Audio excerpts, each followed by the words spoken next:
Hello everyone, myself ESB Kannauji, Assistant Professor Botany, Government Gundadur PG College, Kondagaon. Today my topic is heterospory.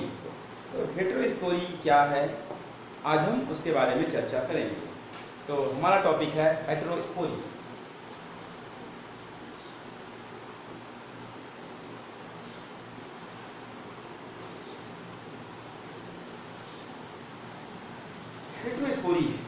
Heterospory से तात्पर्य है कि किसी भी species के, सेम स्पीसीज के जो सेम या एक प्लांट में दो प्रकार के स्पोर का पाया जाना, और वह स्पोर्स जो होते हैं साइज में, स्ट्रक्चर में, शेप में, सेक्सुअल बिहेवियर में एंड डेवलपमेंट पैटर्न में एक दूसरे से भिन्न होते हैं।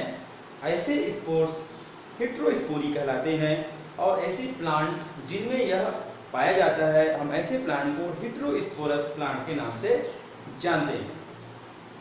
अगर हम इवोल्यूशन की दृष्टि से बात करें तो ब्रायोफिटिक प्लांट होमोस्पोरस होते हैं, और सर्वप्रथम हेटेरोस्पोरस या हेटेरोस्पोरी की उत्पत्ति जो है वह टेरिडोफिटिक प्लांट में हुआ, जिसकी प्रमाण हमें डिफरेंट टाइप्स के पैलियोबोटनिकल एविडेंस से भी मिलते हैं। और वर्तमान में बहुत सारे प्लांट्स ऐसे हैं, 8 ऐसे टेरिडोफिटिक प्लांट पाए जाते हैं जिनमें हेटेरोस्पोरी मिलता है। और यह हेटेरोस्पोरी से ही आगे चल करके सीड बनने की प्रोसेस प्रारंभ हुआ। और आज हम देखते हैं जो सीड प्लांट हमारे बीच है, जिम्नोस्पर्म और एंजियोस्पर्म, जिसमें सीड का निर्माण हुआ, उसमें भी हेटेरोस्पोरी पाई जाती है। अतः हम कह सकते हैं कि यह हेटेरोस्पोरी से ही सीड का निर्माण हुआ। अतः एक महत्वपूर्ण फिनोमेना है जिससे सीड का निर्माण हुआ। तो ये जो हेटेरोस्पोरी है, इसकी जो उत्पत्ति है वह पेलियोजोइक इरा की डिवोनियन पीरियड से माना जाता है। तो आज हम देखते हैं हेटेरोस्पोरी क्या है। तो heterospory is a production of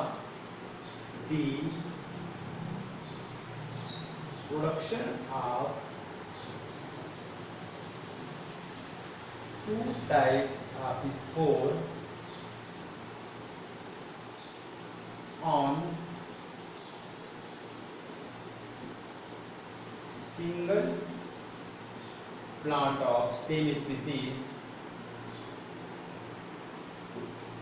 which are different from each other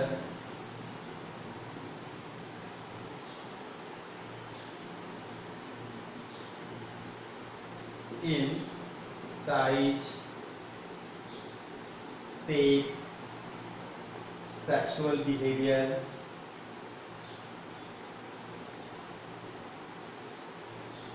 development pattern,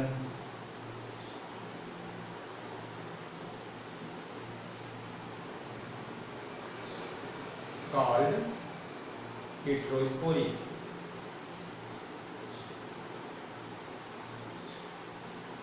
And such as plant heterosporous. तो हेटेरोस्पोरी का जो उत्पत्ति है, वो मैंने बात किया कि जियोलॉजिकल टाइम स्केल के अनुसार पे यह डिवोनियन काल जो है, पेलियोजोइक इरा की डिवोनियन पीरियड में इसकी उत्पत्ति हुई है। अब हम बात करते हैं कि जो हेटेरोस्पोरी है, तो जिस तरह से प्लांट में स्पोर्स पाए जाते हैं, उस स्पोर्स पाए जाने के बेस पे दो प्रकार के प्लांट्स होते हैं। एक होता है होमोस्पोरस और दूसरा होता है हेटेरोस्पोरस। अगर किसी प्लांट में दो सेम आकार, साइज, शेप के अगर स्पोर्स पाए जाते हैं तो हम कहते हैं उसको होमोस्पोरस, और टू डिफरेंट टाइप्स के स्पोर्स पाए जाते हैं तो कहलाते हैं हेटेरोस्पोरस। तो हम पहली बात करते हैं होमोस्पोरस की।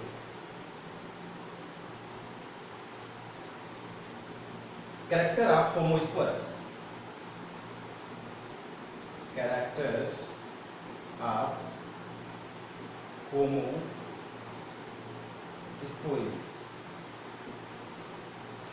तो कुछ बात तो चर्चा हम करेंगे कि होमोस्पोरी क्या होती है।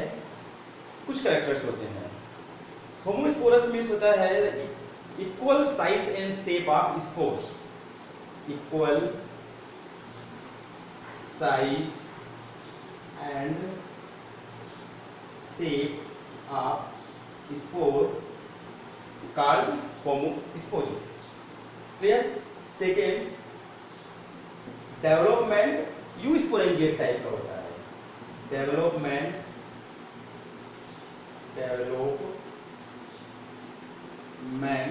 Of eusporangiate. Eusporangiate means group of cell से अगर किसी स्पोरेंजिया का स्पोर्स का विकास होता है तो हम उसको यूस्पोरेंजिएट कहते हैं। Third, this is endosporic. Endosporic means होता है इनसाइड वॉल, इनसाइड वॉल। तो यह जो होते हैं वॉल के अंदर होते हैं और न्यूट्रिशन के लिए अपने जो स्पोरोफिटिक प्लांट है उस पर डिपेंड रहते हैं। Third, fourth, smaller in size, smaller in size. यह साइज में छोटे होते हैं जिसको हम माइक्रोस्पोर भी कहते हैं। फोर्थ, फाइव, जो माइक्रोस्पोर होते हैं वो डेवलपिंग माइक्रोस्पोरेंजिया कर सकते हैं। तो microspore is developed in microsporangia. Microsporangium के अंदर इसका डेवलपमेंट होता है। एंड 6 पॉइंट वेरी इंपॉर्टेंट, तो microspore formation of bisexual gametophyte, formation of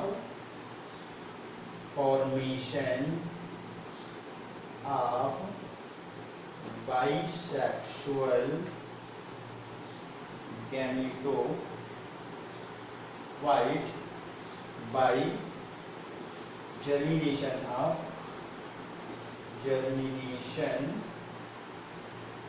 of spores और माइक्रोस्पोर्स।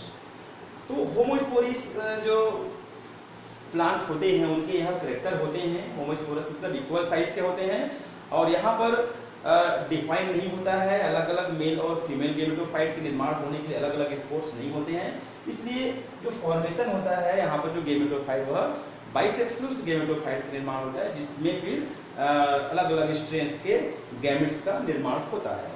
तो एग्जाम्पल तौर पर अगर देखा जाए तो टेरिडोफिटिक प्लांट में भी यह पाए जाते हैं, जैसे कि लाइकोपोडियम। लाइकोपोडियम में यह क्या होते हैं, होमोस्पोरिक कंडीशन में पाए जाते हैं। अब हम बात करते हैं मेन हमारा टॉपिक जो है वह हेटेरोस्पोरी। अगला है character of heterospory. Character of heterospory.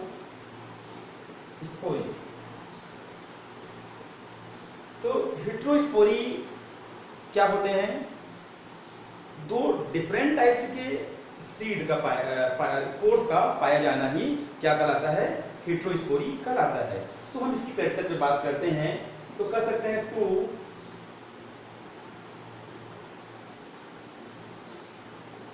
Different size and shape spores. Two different size and shape का स्पोर्स में पाया जाता है। सेकेंड आता है कि one are smaller, one are smaller called microspore. Microspores जो छोटे साइज होते हैं हम उसको क्या कहते हैं, उसको माइक्रोस्पोर कहते हैं। Third, the microspore male gametophyte का निर्माण करता है। तो germination of formation of male gametophyte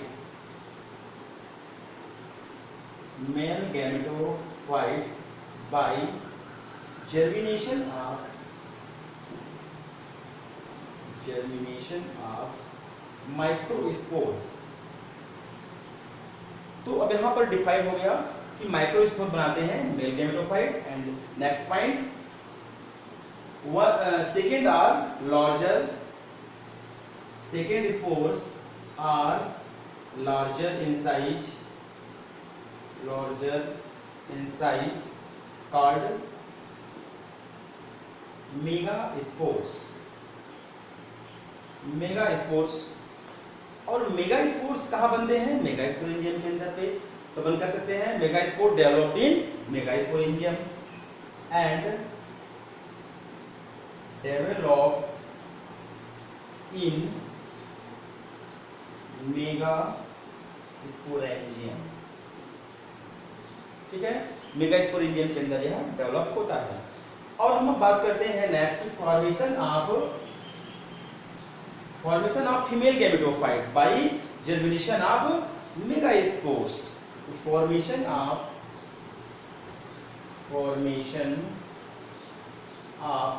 female gametophyte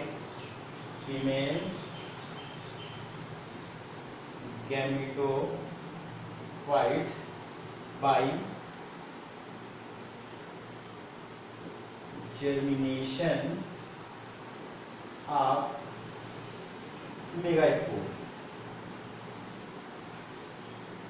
megaspores. तो इस तरह से माइक्रोस्पोर से मेल गैमेटोफाइट और मेगास्पोर से फीमेल गैमेटोफाइट का निर्माण होता है। तो इस तरह से 2 डिफरेंट टाइप्स के स्पोर्स के द्वारा हम देखते हैं कि अलग अलग गैमेट्स का फॉर्मेशन होते हैं। इसी कारण हम इसको क्या बोलते हैं? हेटेरोस्पोरी के नाम से जानते हैं। कुल 8 ऐसे स्पीसीज है, ऐसे हेटेरोफिटिक प्लांट है जो हेटेरोस्पोरिक होती है, जिसको हम देखते हैं कौन कौन से हुआ। एग्जाम्पल इजोला, सिलेजिनेला,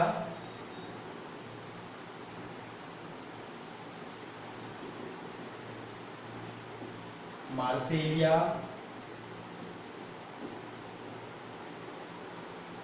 साल्विनिया,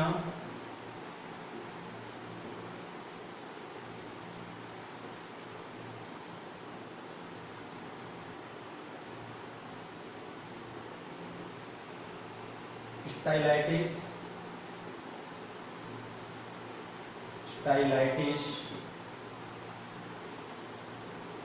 रैगमेलिडियम,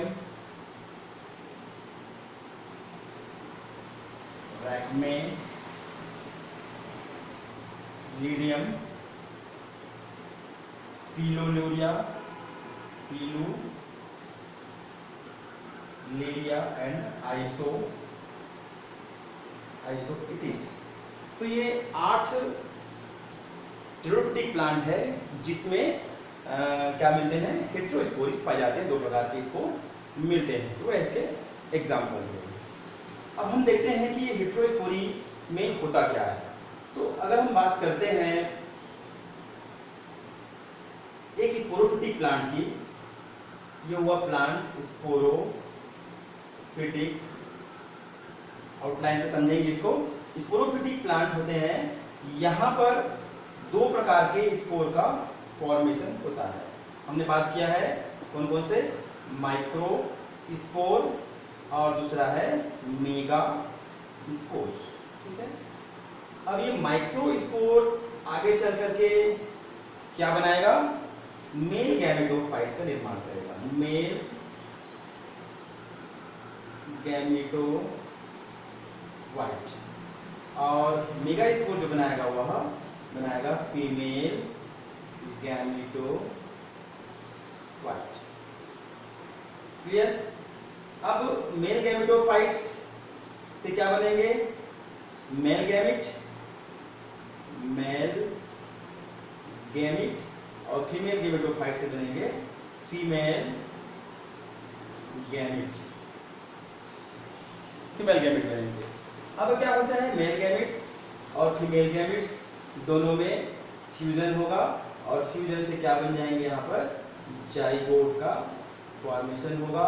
और जाइगोट क्या करेगा? पुनः डेवलपमेंट करके स्पोरोफिटिक प्लांट का निर्माण करेगा। तो इस तरह हमने देखा कि एक प्लांट में दो डिफरेंट टाइप के स्पोर्स बने और अंततः आकर के एक स्पोरोफिटिक प्लांट में फिर वह डेवलप हो जाता है। तो डिटेल अगर देखा जाए तो यही हेटेरोस्पोरी कहलाता है। अब हम देखते हैं structure of heterosporous plant. Structure of heterospory.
तो यह सिलेजिनेला में पाया जाने वाला जो हेटेरोस्पोर है उसका एक एलएस स्ट्रक्चर हमने यहाँ बनाया है। इसमें हम देखते हैं कि मेन एक्सिस पाया जाता है बीच में, और वहाँ पर मेन एक्सिस में जो हमारे लीफ लगते हैं और लीफ के ऊपर में ही स्पोर्स का फॉर्मेशन होता है। तो ऐसे लीफ जहाँ स्पोर बनते हैं हम ऐसे लीफ को बोलते हैं स्पोरोफिल। और यही स्पोरोफिल जहाँ पर अगर माइक्रोस्पोर लगते हैं वह माइक्रोस्पोरोफिल कहलाते हैं, और जहाँ पर मेगास्पोरोफिल लगते हैं वह मेगास्पोर लगते हैं वह मेगास्पोरोफिल कहलाते हैं। तो इस तरह से यह इसकी स्ट्रक्चर हुई जहाँ पर मेगास्पोर और माइक्रोस्पोर अलग अलग ब्रांचेस में, या कह सकते हैं कि अलग अलग होते हैं। अब हम देखते हैं ओरिजिन ऑफ हेटेरोस्पोरी।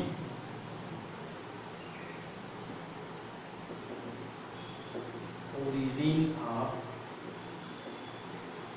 हेटेरोस्पोरी। तो हेटेरोस्पोरी की ओरिजिन ऐसे डायरेक्ट हेटेरोस्पोरी नहीं बन गए होंगे।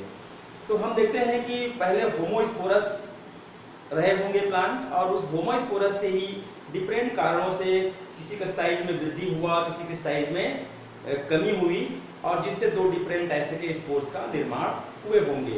तो इसके लिए एक फैक्ट बनता है कि पहले बने होंगे पहले इंसिपिएंट हेटेरोस्पोरी। एग्जाम्पल जैसे हमारे इक्विसीटम। इसके पश्चात इंटरमीडिएट हेटेरोस्पोरी का फॉर्मेशन हुआ। Intermediate heterospory. Example पैल्टीजिला।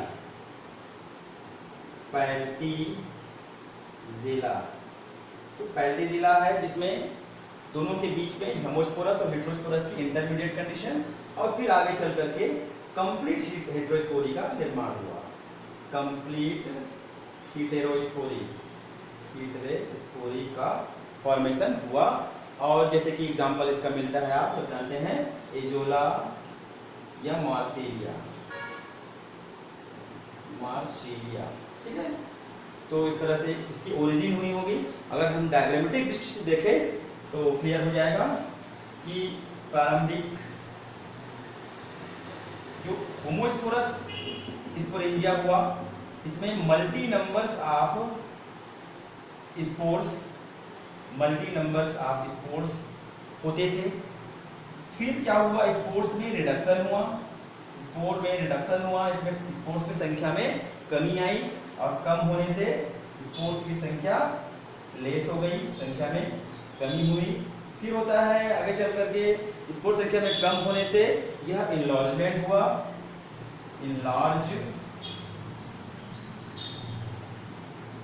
Enlarge of spores हुए और जिससे कुछ स्पोर्स की साइज में वृद्धि हुई। फिर आता है न्यूट्रिशन फैक्टर्स। न्यूट्रिशन बहुत महत्वपूर्ण फैक्टर है न्यूट्रिशन। जिन स्पोर्ट्स को अधिक मात्रा में न्यूट्रिशन मिला और न्यूट्रिशन मिलने से क्या हुआ, वह एक बड़े स्पोर्ट्स या मेगा स्पोर्ट्स में तब्दील हो गए। इस तरह से और कंटिन्यू स्पोर्ट्स की संख्या में कमी आई। इस तरह से कुछ छोटे स्पोर्ट्स और कुछ बड़े स्पोर्ट्स का फॉर्मेशन हो गया और जिस तरह से दो प्रकार के स्पोर्ट्स का निर्माण हुआ, इसी हम क्या कहते हैं, हेटेरोस्पोरी। तो इस तरह से हेटेरोस्पोरी की ओरिजिन का ये डायग्रामेटिक रूप से जो हमने बताया, इस तरह से हेटेरोस्पोरी का निर्माण हुआ होगा। अब हम बात करते हैं इस ओरिजिन का कुछ एविडेंस पे कि क्या क्या इसके एविडेंस है जिसके बेस पे हम इस ओरिजिन को डिफाइन कर सकते हैं। तो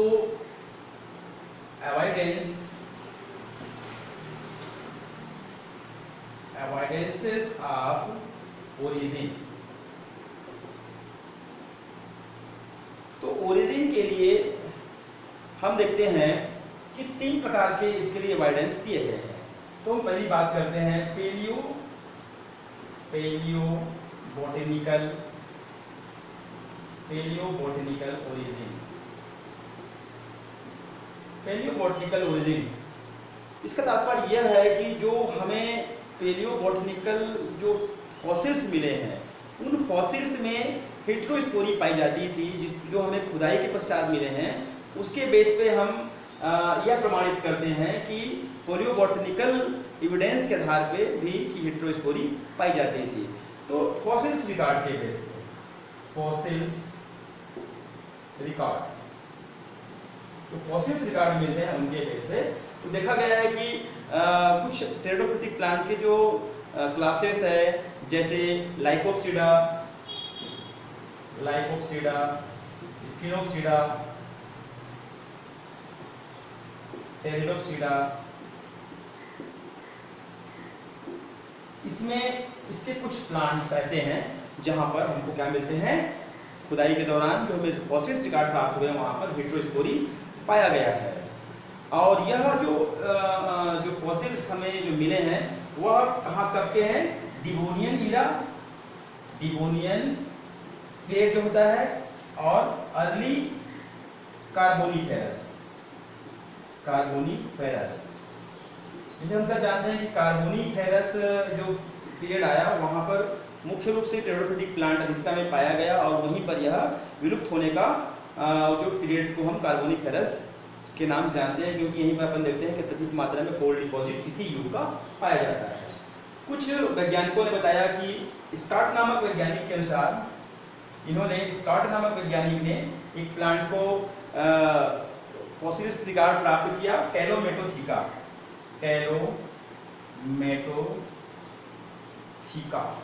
तो कैलोमेटोथिका के 2 स्पीसीज, कैलोमेटा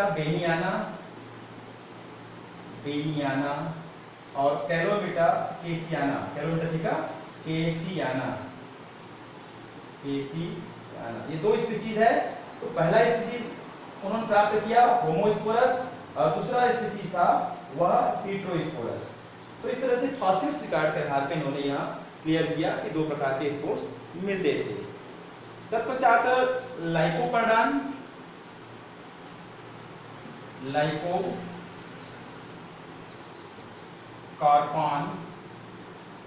ये प्लांट की फॉसिल्स रिकॉर्ड प्राप्त हुए, जहां पर यह देखा गया, स्टीवन नामक वैज्ञानिक ने देखा कि क्या होता है यहाँ पर कि जो 4 यहाँ पर मिलते हैं मेगा स्पोर्स, 4 मेगा स्पोर, उसमें से 3 मेगा स्पोर क्या हो जाते हैं, यह डिजनरेट हो जाते हैं और केवल एक ही मेगा स्पोर फंक्शनल होते हैं, यह प्रोसेस रिगार्ड में प्राप्त किया। दूसरा है लेपिडोस्ट्रोबिनस,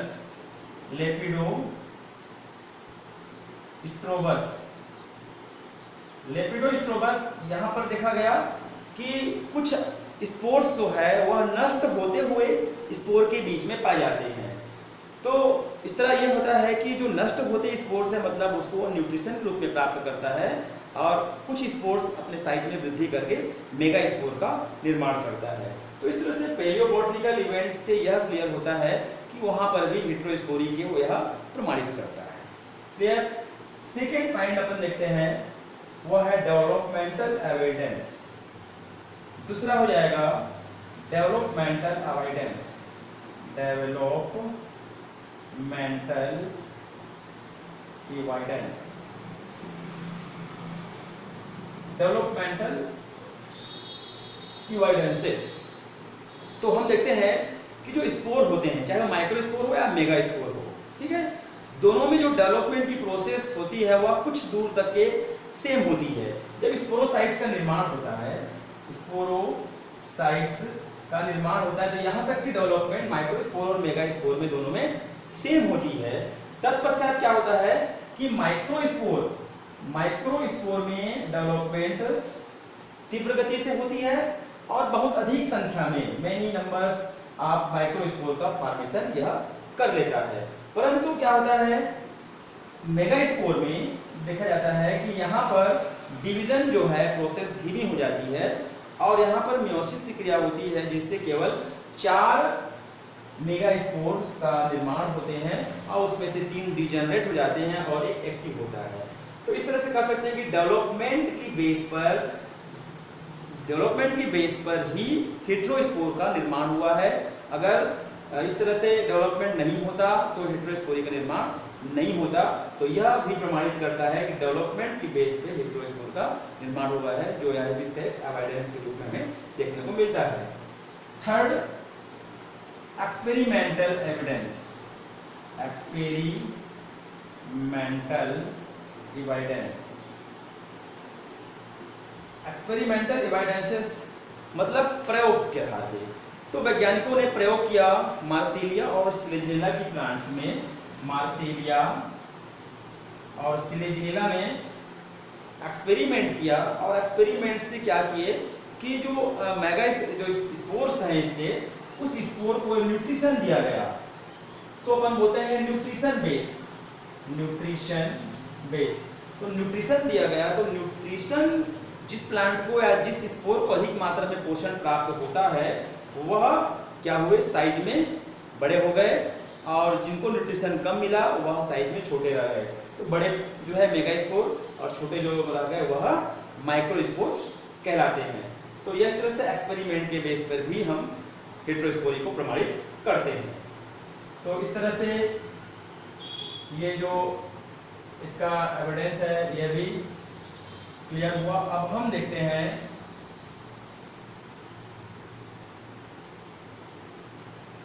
डिफरेंस बिटवीन हेटेरोस्पोर्स एंड होमोस्पोर्स। तो हम देखते हैं होमोस्पोरी और हेटेरोस्पोरी में बेसिक डिफरेंस क्या होते हैं। कभी कभी एग्जाम्स में ये पूछे जाते हैं difference between homospory and heterospory. तो homospory the production of single kind of spore only micro non mega spore, तो केवल माइक्रो स्पोर बनते हैं। एंड हेटेरोस्पोरी में production of 2 type of spores हमने बात किया है, different size shape and development pattern, micro and mega spores. Micro spores develop in male gametophytes and mega spore develop in female gametophytes. Clear. दूसरा है occur in the seedless vascular plant and bryophyta. ये seedless vascular plant में पाए जाते हैं और कुछ bryophytes में मिलते हैं। But heterospory occur in seed plant और सम टेरिडोफाइट, जो मैंने आपको 8 प्रकार के जो प्लांट्स का नाम बताया। थर्ड है sex differentiation occur at the gametophytic stage. तो सेक्स का जो उसका डिफरेंशिएशन होता है वह गैमेटोफिटिक स्टेज में होता है होमोस्पोरी का, लेकिन हेटेरोस्पोरी का डिफरेंशिएशन कहाँ पर होता है स्पोरोफिटिक स्टेज में देखने को मिलता है। फोर्थ है नॉट प्रोड्यूस सीड, यह सीड नहीं बनाते हैं। प्रोड्यूस जनरली सीड, हेटेरोस्पोरी जो है आगे चलकर जो जिम्नोस्पर्म एंजियोस्पर्म है वह सीड का निर्माण करते हैं। फिर देखते हैं अपन ऑकर इन प्रिमिटिव प्लांट, यह प्रिमिटिव प्लांट्स में देखने को मिलते हैं, occur in more complex angiospermic and gymnospermic plant. तो ये इनके हुए दोनों के डिफरेंस। अब हम देखते हैं इनके बायोलॉजिकल इंपॉर्टेंस। तो हेटेरोस्पोरी का बायोलॉजिकल इंपॉर्टेंस क्या है उस पर हम अब चर्चा करते हैं। Biological important of heterospory. तो हेटेरोस्पोरी की इंपॉर्टेंट क्या है हम उस पर बात करेंगे। पहला, सेक्स डिटर्मिनेशन। सेक्स डिटर्मिनेशन तो लिंग निर्धारण में महत्वपूर्ण भूमिका यह हेटेरोस्पोरी निभाता है। जिस तरह से हमने बात किया कि माइक्रोस्पोर जो है मेल गेमेटोफाइट, जो मेल सेक्स ऑर्गन होता है उसको निर्माण करता है, और मेगास्पोर जो है वह फीमेल गेमेटोफाइट जो फीमेल सेक्स ऑर्गन होता है का निर्माण करता है। इस तरह से यह फिक्स होता है कि कौन सा स्पोर्स मेल सेक्स ऑर्गन का निर्माण करेगा और कौन फीमेल सेक्स ऑर्गन का निर्माण करेगा। इस तरह से सेक्स डिटर्मिनेशन के लिए यह एक महत्वपूर्ण इंपॉर्टेंट फिनोमेना है हेटेरोस्पोरी। दूसरा है independent nutrition. Independent nutrition. Independent nutrition मतलब एक तरह से क्या होता है, एक्सोस्पोरिक होता है ये प्लांट जो होते हैं एक्सोस्पोरी। तो आउटसाइड आप स्पोर्स वॉल के पाए जाते हैं, सॉरी आउटसाइड आप वॉल के पाए जाते हैं, और इसको न्यूट्रिशन के लिए स्पोरोफाइट पर डिपेंड नहीं रहते हैं, जिससे इसकी विकास करने की संभावनाएं बढ़ जाती है। तो इस तरह से इंडिपेंडेंट न्यूट्रिशन पाया जाना हेटेरोस्पोरी का एक मेन बायोलॉजिकल सिग्निफिकेशन होता है। तीसरा और सबसे इम्पोर्टेंट इसका बायोलॉजिकल सिग्निफिकेशन है वो है सीड हैबिट। सीड हैबिट या सीड फॉर्मेशन। सीड फॉर्मेशन में इसका महत्वपूर्ण बायोलॉजिकल सिग्निफिकेशन देखने को मिलता है, क्योंकि हम देखते हैं कि हेटेरोस्पोरी में 2 डिफरेंट टाइप्स ऑफ स्पोर बनेंगे, और डिफरेंट टाइप्स ऑफ स्पोर बनने से क्या होगा, मेल गैमेट फीमेल गैमेट निर्माण करेंगे, दोनों में फ्यूजन होगा, और जो मेगास्पोर वाला जो पार्ट होते हैं उस मेगास्पोर में न्यूट्रिशन प्राप्त करके वो अपने साइज में वृद्धि करेगा, और जो उसके वॉल होते हैं, आसपास के जो वॉल होते हैं जो स्टेराइल होते हैं, वह एक तरह से सीड वॉल का फॉर्मेशन करता है, एक टेग्यूमेंट का निर्माण करता है, जो कि एक सीड बनने की प्रोसेस की तरह होता है, जिससे कारण सीड हैबिट या सीड फॉर्मेशन में यह हेटेरोस्पोरी महत्वपूर्ण भूमिका निभाता है। इसलिए हम देख सकते हैं कि यह एक मेगास्पोर हुआ। मेगास्पोर अपने साइज में अगर वृद्धि करता है और इसके आसपास की जो भी सेल्स है, यह जो न्यूक्लियस या इंटेग्यूमेंट का यह निर्माण कर लेता है। तो इस तरह से एक सीड का निर्माण आगे चल करके हेटेरोस्पोरी से ही हुआ है। उसको हम नेक्स्ट पीरियड में पढ़ेंगे, सीड हैबिट। तो उसका भी हेटेरोस्पोरी से कनेक्शन होता है, तो उसको हम नेक्स्ट पीरियड में चर्चा करेंगे। हमारा ये टॉपिक कंप्लीट होता है। Thank you very much.